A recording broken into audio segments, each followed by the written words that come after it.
కవిత గారు ఇంకా జాగృతి జనం బాట పేరుతో తెలంగాణ జాగృతి సంస్థతో మాత్రమే చేస్తున్నారు.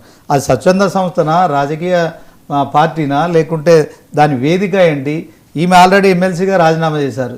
ఆమె పొలిటీషియన్, దాంట్లో ఎలాంటి సందేహం లేదు. వారసత్వ రాజకీయాలు, ఆమెకు కేసీఆర్ మాజీ సీఎంగా ఆమెకు ఒక గుర్తింపు ఉంది.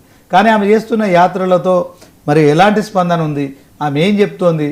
మరి నిన్న మొన్న ఒక స్టేట్మెంట్ కూడా ఇచ్చినట్టు 2029లో పోటీ చేయబోతున్నామని చెప్పడం.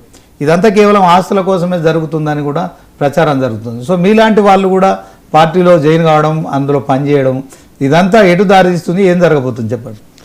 తెలంగాణ జాగృతి ఒక పౌర సమాజం ఏర్పాటు చేసుకున్నటువంటి ఒక సంస్థ. ఇది తెలంగాణ అస్తిత్వం కోసం, తెలంగాణ ఆత్మగౌరవం కోసం కొట్లాడినటువంటి సంస్థ. ఈ సుదీర్ఘకాలం ప్రజల మధ్య నిలబడి ప్రజా సమస్యలే పరమావధిగా పనిచేసినటువంటి, తర్వాత అనేక సందర్భాల లోపల ఇక్కడ సంస్కృతిని, సాంప్రదాయాలను ప్రతిబింబించినటువంటి సంస్థ జాగృతి సంస్థ.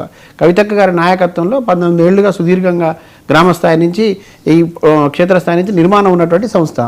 ఇది రాజకీయ పార్టీ కాదు, ఇంకా రాజకీయ పార్టీగా రూపాంతరం చెందలేదు. ఇప్పుడు ప్రస్తుతం ప్రజా సమస్యల మీద ప్రజల కోసం పనిచేస్తూ ఉంది. అనేక సామాజిక అంశాలు తీసుకొని గతంలో పనిచేసింది, ఇప్పుడు కూడా సామాజిక అంశాల కోసం పనిచేస్తూ ఉన్న సందర్భం ఇది.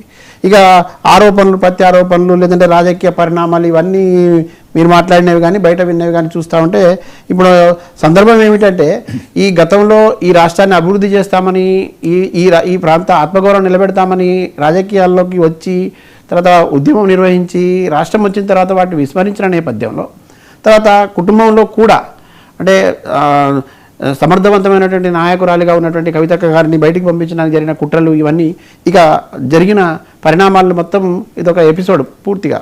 ఇక అది అయిపోయింది, ముగిసిన కథ. ఇప్పుడు కొత్తగా ప్రజా సమస్యలు తీసుకొని పనిచేయడం కోసం జనం వెంట నిలబడి జనంలో ఉండి మనం క్షేత్రస్థాయిలో ఎటువంటి సమస్యలు ఉన్నాయి, ఏం పరిష్కారం కాలేదు, ఇంకా మనం చేయాల్సిన పనులు ఏమున్నాయి, ఇటువంటి అంశాల మీద దృష్టి పెట్టి ఈ కవితక్క ఇప్పుడు పనిచేస్తూ ఉన్నారు. ఇది స్థూలంగా మనం చెప్పుకోవాల్సింది.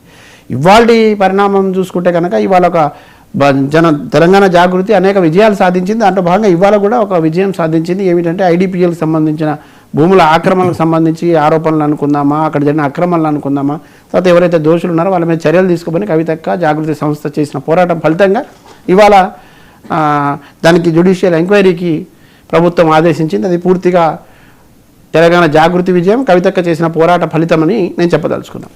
రెండవది, ఈ ఒక్కటే కాదు, ఈ మధ్యకాలంలో పూర్తిగా ప్రజల వైపు నిలబడి మాట్లాడుతున్నప్పుడు, అనేక సందర్భాల్లో ప్రజా సమస్యలు తీసుకొని మాట్లాడుతున్నప్పుడు, ప్రజా సమూహంతో బలమైన శక్తిగా వస్తున్న సందర్భం లోపల ప్రజా పోరాటాలకు తలొగ్గి ప్రభుత్వం ఇంకా 2-3 అంశాలు కూడా చేసింది. ఒక కానూరుపల్లి అంశం అయితేనేది, భూ నిర్వాసుల అంశం అయితేనేది, ఉదయ సముద్రం దగ్గర అయితేనేమి, మిగతా నల్గొండ జిల్లాలో మేము పర్యటించినప్పుడు వచ్చినటువంటి సమస్యలు అయితేనేమి, ఎప్పటికప్పుడు మేము తీవ్రంగా ఒత్తిడి పెంచేటువంటి ప్రయత్నం చేస్తూ ఉన్నాం ప్రభుత్వం మీద. అట్లా ఇవాళ వచ్చింది. అయితే ఇది విచారణకు ఆదేశించడాన్ని స్వాగతిస్తున్నాం. కానీ ఈ విచారణ పూర్తిగా పారదర్శకంగా ఉండాలి, చాలా వేగవంతంగా జరగాలి, ఎటువంటి ప్రలోభాలకు తలగకూడదు, రాజకీయ ఒత్తిళ్లకు తలగకూడదు, ప్రజలకు మేలు చేస్తారని ఒక నమ్మకాన్ని కలిగించేటట్టుగా ఇది ఉండాలని నేను కోరుకుంటాను. ఓకే, థ్యాంక్ యూ ఇస్మాయిల్ గారు. ఒకసారి పొలిటికల్ అనలిస్ట్ జయరామ్ గారు జాయిన్ అయ్యారు.